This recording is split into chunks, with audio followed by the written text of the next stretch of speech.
another nRF24 video.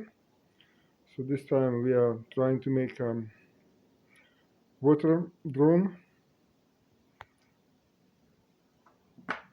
on the way.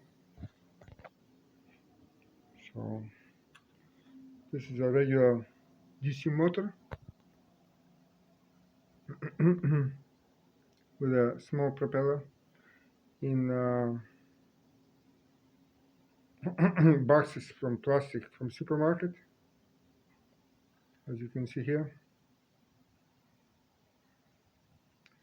So here we try.